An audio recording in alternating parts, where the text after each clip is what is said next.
Nagkatensyon ang pagpatuman sa demolisyon sa usa ka resort sa Barangay Malabog sa Pakibato District sa Davao City. Gibarugan sa tag-iya nga wala miagi sa saktong proseso ang demolisyon. Atong sayron ang detalye sa live report ni Jandy Esteban. Jandy?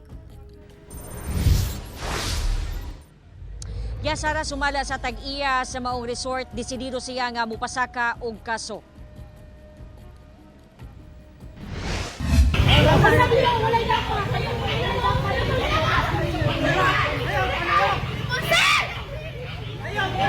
Mao kini ang eksena sa pagpatuman sa demolition sa Davao City Engineers Office sa Camp Eliaga Spring Resort sa Purok Golden Shower, Barangay Malabog, Pakibato District, Davao City, alas 9 sa buntag adlong Huwebes, February 20.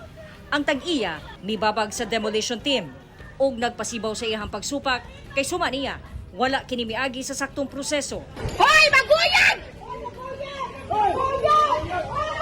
Hinuon, human sa usa ka oras nga negosasyon, mitugot na ang tag-iya nga ipatuman ang demolition. Apan pinaagi sa phone patch interview sa GMA Regional TV 1 Mindanao kaniya, iyaha kining ipaabot sa korte. Ang napunig kaso sa ombudsman. Ang fair ka ayaw. Pag lagi conference na itabunan, nansor tayo ang gobyerno, ma'am. Nagdoon ko nga yung process sa ilang himukon.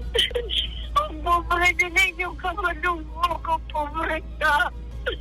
Pero nga ano ba ang mga gato nga nagtukay development sa Marino kung diniwa manilabdi.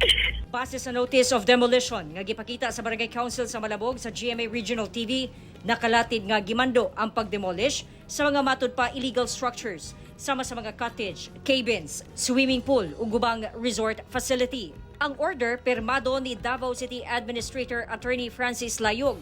Napadalhan na matud pa og order of removal ang tag-iya ni atong December 2024 ug gihatagan og 7 ka adlaw nga matanggal ang maong mga structures apan wala daw kini gituman. Nahimutang matud pa ang resort, partikularmente ang Lake Makaduhong, sulod sa 91 hectares nga watershed area base sa certification gikan sa Department of Environment and Natural Resources niadtong September 2016.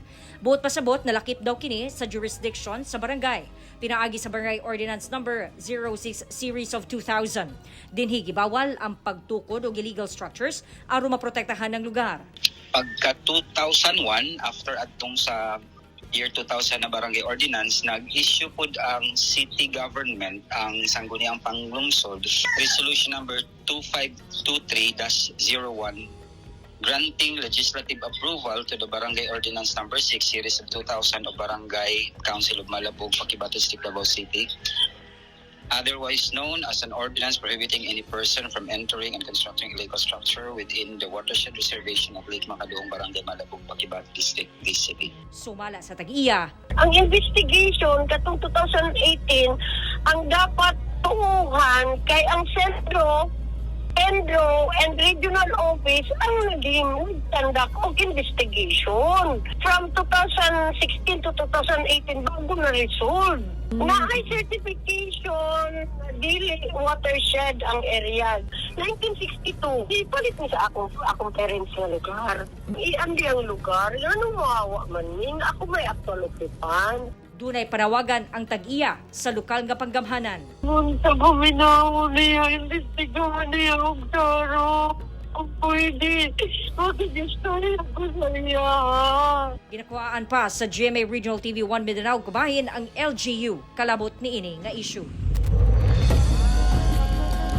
Sara, ato usab ning gipaabot sa DENR 11 ug sumala pa nila wala nila kini gikumpirma kung na-certify ba gyud nga ang Lake Makaduhong isip watershed area ug magpagula na lamang daw sila og official statement. Sara. Kay daghang salamat, Jandy Esteban.